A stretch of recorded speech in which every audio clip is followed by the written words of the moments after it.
Hello everyone, আজকে আমরা continental লিটারেচারের একটি উপন্যাস পড়ব যেটির নাম হচ্ছে দ্য আউটসাইডার এবং এটি লিখেছেন অ্যালবার্ট কামু।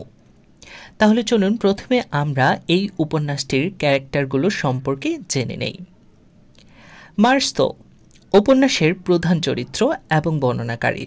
সে একজন নাস্তিক এবং আবেগহীন মানুষ, যার প্রেমিকার প্রতি কোনো আবেগ ছিল না, এমনকি তার মায়ের প্রতিও না। যখন মার্সো শোনে তার মা মারা গেছে, তার মধ্যে কোনো ভাবান্তর দেখা যায় না। দ্য আরব কে কোনো প্রত্যক্ষ বা পরোক্ষ কারণ ছাড়া মার্সো হত্যা করে এবং এজন্য তাকে মৃত্যুদণ্ড দেওয়া হয়, যেটা আমরা উপন্যাসের শেষে পাব। এর পরবর্তী ক্যারেক্টার হচ্ছে ম্যারি কার্ডোনা, মার্সোর কলিগ এবং প্রেমিকা।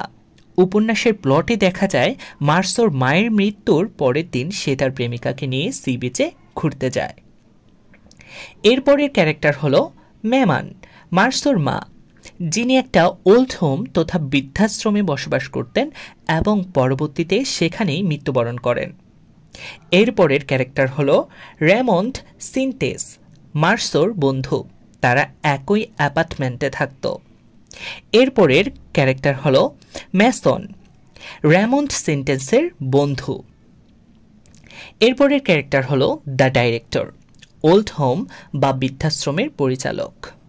এরপরের ক্যারেক্টার হলো দ্য কেয়ারটেকার, ওল্ড হোম বা বৃদ্ধাশ্রমের কেয়ারটেকার। এরপরের ক্যারেক্টার হলো থমাস পেরেজ। থমাস পেরেজের সাথে মেমান অর্থাৎ মার্সোর মায়ের ভালো সখ্যতা ছিল। এরপরের ক্যারেক্টার হলো দ্য এক্সামাইনিং ম্যাজিস্ট্রেট। মার্সো কারাবন্দী থাকা অবস্থায় এবং মৃত্যুর দণ্ডাদেশ কার্যকর হওয়ার পরে এক্সামাইনিং ম্যাজিস্ট্রেট মার্সোর কাছে এসে তাকে গডের প্রতি বিশ্বাস এবং সেই সাথে সমাজের যে প্রচলিত রীতিনীতি আছে তা মানতে বলে, কিন্তু মার্সো তা প্রত্যাখ্যান করে। এছাড়াও কয়েকটি মাইনর ক্যারেক্টার আছে যেটা আমরা সামারি পড়ার সময় জানব। তাহলে চলুন এবার আমরা উপন্যাসের সারসংক্ষেপ অর্থাৎ সামারিটা সম্পর্কে জেনে নেই। আপনারা অবশ্যই মনোযোগ সহকারে পুরো ক্লাসটি করবেন এবং শুনবেন। আশা করছি আপনাদের ব্রিফ প্রশ্নের সহ সকল বড় প্রশ্নের উত্তর খুব সহজ হয়ে যাবে এই সামারি ক্লাসটি করার পরে। তাহলে চলুন শুরু করা যাক। বর্ণনাকারী মার্সো আলজিয়ার্সে বসবাসকারী একজন যুবক। তার মা মারিনগোতে অবস্থিত বৃদ্ধাশ্রমে থাকতেন। উপন্যাসের শুরুতেই দেখা যায় বৃদ্ধাশ্রম থেকে মায়ের মৃত্যুর খবর পেয়ে দ্রুত বাসে করে রওনা হয়ে যায়। সে পুরো রাস্তায় ঘুমিয়েই কাটায়। সেখানে গিয়ে সে আশ্রমের পরিচালকের সাথে কথা বলে। পরিচালক তার মাকে দেখার অনুমতি দেয়। লাশের কফিন তার তত্ত্বাবধানে ছিল। সে তার মাকে দেখবে কিনা জিজ্ঞাসা করলে মার্সো না করে দেয়। সেখানকার নিয়ম অনুযায়ী লাশের পাশে রাত্রি জাগরণ করতে হয়। সেদিন বর্ণনাকারী ও লাশের তত্ত্বাবধায়ক একসাথে লাশের পাশে রাত্রি জাগরণ করে। এছাড়া তাদের সাথে সেই আশ্রমের অন্যান্য বৃদ্ধ নারী ও পুরুষরাও ছিল। বর্ণনাকারী সে রাতে কফি খায়, ধূমপান করে কাটিয়ে দেয়। এখানে বর্ণনাকারী বলতে আমরা মার্সোকে বোঝাচ্ছি। পরদিন সকালে অন্ত্যেষ্টিক্রিয়া অনুষ্ঠানের পূর্বে মার্সো আবার আশ্রমের পরিচালকের সাথে কথা বলেন। তিনি জানান এই অনুষ্ঠানে অন্য বৃদ্ধদের কখনোই যেতে দেওয়া হয় না, তবে আজকে থমাস পেরেজ নামক একজনকে তাদের সাথে যেতে দেওয়া হবে, কারণ মার্সোর মা জীবিত থাকাকালীন সময়ে এই লোকটি তার মায়ের অনেক কাছের একজন মানুষ ছিল। তারা একটি গ্রামের কবরের অন্ত্যেষ্টিক্রিয়ার জন্য যাত্রা করে। বৃদ্ধ থমাস পেরেজের এই যাত্রায় মূর্ছিত হয়ে যাওয়ার মতো অবস্থা হয়। অন্ত্যেষ্টিক্রিয়া অনুষ্ঠানের শেষে রাতেই সে আলজিয়ার্সে ফিরে আসে। পরের দিন সে বিচে সাঁতার কাটতে যায়। সেখানে তার সাথে ম্যারি কার্ডোনা নামক একজন প্রাক্তন সহকর্মীর দেখা হয়। বিকেলে তারা সিনেমা হলে হাস্যরসাত্মক অর্থাৎ কমেডি সিনেমা দেখতে যায় এবং একসাথে রাত্রি যাপনের মতো অপকর্মে লিপ্ত হয়। সকালে ঘুম থেকে উঠে সে আর তাকে দেখে না। মার্সো সন্ধ্যা পর্যন্ত ঘরে ও ব্যালকনিতে শুয়ে বসে থেকে ও মানুষ দেখে কাটিয়ে দেয়। পরের দিন অফিসে যায় ও দুপুরে তার বন্ধু ইমানুয়েলের সাথে দুপুরের খাবার খেয়ে সন্ধ্যা পর্যন্ত কাজ করে বাসায় ফিরে আসে। সিঁড়ি দিয়ে ওঠার সময় সে তার প্রতিবেশী সালামানোর বাসায় যায়, যার একটি গেও কুকুর ছিল। এরপর সে তার এক প্রতিবেশী রেমন্ড সিনটেস এর কাছে যায়। রেমন্ড সিনটেস ছিল প্রস্টিটিউটেডদের দালাল। যদিও সে নিজেকে একজন দারোয়ান হিসেবে দাবি করে, র্যান্ডম তাকে রাতের খাবারের জন্য দাওয়াত করে। খাবার খেতে খেতেই র্যান্ডম তার রক্ষিতাকে নিয়ে কিছু কথা বলে। সে জানায় তার রক্ষিতা তার সাথে প্রতারণা করেছে। সে তাকে সকল খরচ দেওয়া সত্ত্বেও তার রক্ষিতা আরও অর্থ চায়। র্যামন্ড প্রতিবাদ করায় তার ভাইয়ের মাধ্যমে র্যামন্ডকে মারপিট করার চেষ্টা করে। র্যামন্ড এখন শাস্তি দিতে চায়, এই জন্য তার কাছে একটা চিঠি লিখে দিতে হবে। মার্সো রাজি হয়ে যায় এবং সে রাতেই একটি চিঠি লিখে দেয়। পরদিন মেরি তার বাসায় এসে জিজ্ঞাসা করে সে কি তাকে ভালোবাসে কিনা। মার্সো বলে এর যদি সত্যিকার ভাবেই কোনো অর্থ থাকে তবে সম্ভবত সে ভালোবাসে না। তারা দুজনেই র্যামন্ডের ফ্ল্যাট থেকে চিৎকার শুনতে পেল। হলঘর থেকে বের হয়ে তারা একজন পুলিশের উপস্থিতি হতে দেখল। সে পুলিশ র্যামন্ডকে থাপ্পড় দেয় এবং তার রক্ষিতার গায়ে হাত তোলায় থানায় জবাবদিহিতার জন্য যেতে বলে। তখন র্যামন্ড মার্সোকে থানায় তার পক্ষে সাফাই দেওয়ার জন্য বলে। মার্সো রাজি হয়। রাতে সালামানোর বিলাপ শুনে তার ঘরে গিয়ে দেখে তার কুকুরটা হারিয়ে গিয়েছে। মেরি বিবাহের ব্যাপারে মার্সোকে বললে সে আগের মতোই উত্তর দেয়, আরও বলে যদি সে চায় তাহলে সে করবে। অফিসে গেলে তার বস তাকে জানায় সে রাজি থাকলে তারা প্যারিসে তাকে অফিসের কাজে ট্রান্সফার করতে চায়। মার্সো জানায় তার কোনো সমস্যা নেই। মার্সো মেরিকেও এই খবর দেয়। মেরিও রাজি হয়। তারপরের রবিবার মার্সো র্যামন্ডের অনুরোধে তার বন্ধু ম্যাসনের বিচ হাউসে মেরিকে নিয়ে অবসর যাপনের জন্য যায়। তারা দুপুরে আনন্দের সাথে সাঁতার কাটে এবং দুপুরের খাবার গ্রহণ করে। এরপর তারা তিনজন মার্সো, র্যামন্ড এবং ম্যাসন বিচে হাঁটতে যায়। সেখানে দুজন আরব তাদের পিছু নেয়, যাদেরকে মার্সো আগেও দেখেছিল র্যামন্ডের পিছু নিতে। এদের একজন র্যামন্ডের রক্ষিতার ভাই।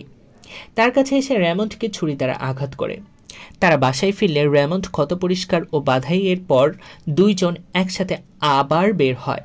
একটা ঝর্ণার পাশে সেই দুই আরবকে তারা আবিষ্কার করে। র্যামন্ড পিস্তল বের করে গুলি করে দিতে চায়, কিন্তু মার্সো তাকে থামায়, কারণ তারা ছিল নিরস্ত্র। এই অবস্থায় গুলি করলে সাক্ষাৎ মৃত্যুদণ্ড। বাসায় ফিরে আসার পর মার্সো আবার বিচে হাঁটতে বের হয় এবং সেই দুই আরবের সাথে আবার দেখা হয়। দূর থেকে মার্সোর দিকে ছুরি উঁচু করে মার্সো 5টি গুলি করে তাকে হত্যা করে।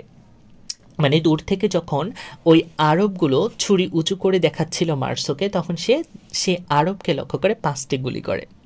যাই হোক, মার্সোকে গ্রেপ্তার করে জেলে নেওয়া হয়। তার উকিল তার প্রতি খুবই বিরক্ত হয়, কারণ এই অপরাধের পরও তার মাঝে কোনো অনুশোচনা ছিল না। পাশাপাশি তার মায়ের মৃত্যুর পর তার মাঝে শোকেরও অভাব ছিল। এরপর তার সাথে এই ঘটনা তদন্তের জন্য ম্যাজিস্ট্রেট দেখা করে। সে মার্সোর এই কাজের কোনো কারণ খুঁজে পায় না। ম্যাজিস্ট্রেট মার্সোকে ঈশ্বরের প্রতি বিশ্বাস স্থাপন করতে বলে। সে তা প্রত্যাখ্যান করেও জানিয়ে দেয় সে কখনোই ঈশ্বরের বিশ্বাস করবে না। ম্যাজিস্ট্রেট তার এই অবিশ্বাস মেনে নিতে পারে না, তাই ম্যাজিস্ট্রেট তাকে মাসিও অ্যান্টিখ্রিস্ট নামে আখ্যায়িত করে। একদিন মেরি তার সাথে দেখা করতে যায়। মেরি তাকে জোর করে হাসতে বাধ্য করে। তাকে জানায় উকিল ভালোভাবেই কাজ করছেন এবং তার মৃত্যুদণ্ড হবে না, সে খালাস পেয়ে যাবে, তখন তারা বিয়ে করবে। বিচার প্রক্রিয়া চলাকালীন সময়ে মার্সো তার জেল জীবন খাপ খাইয়ে নেয়। প্রথমে সে সবকিছুর অনুপস্থিতিতেই খুব কষ্ট পেত। একসময় সেটা মানিয়ে নেয়। সে দিনের বেশিরভাগ সময় ঘুমিয়েই কাটিয়ে দেয়। বাকি সময় সে তার জেলখানার কামরার ভিতরের জিনিসগুলো নিয়ে চিন্তা করে কাটায়। বিচারের শেষ সময় ঘনিয়ে আসলে একদিন মার্সোকে সকালে কোর্ট হাউসে নিয়ে যাওয়া হয়। সাধারণ জনগণ ও সাংবাদিকরা কোর্ট হাউসে ভিড় করে। কোর্টে পক্ষের ও বিপক্ষের উকিলের মাঝে কথার লড়াই শুরু হয়। খুনের বিচার থেকে তাদের কথা ঘুরে চলে যায় মার্সোর মায়ের মৃত্যুর পরে তার অনুভূতি ও কর্মকাণ্ডের বিচারের দিকে।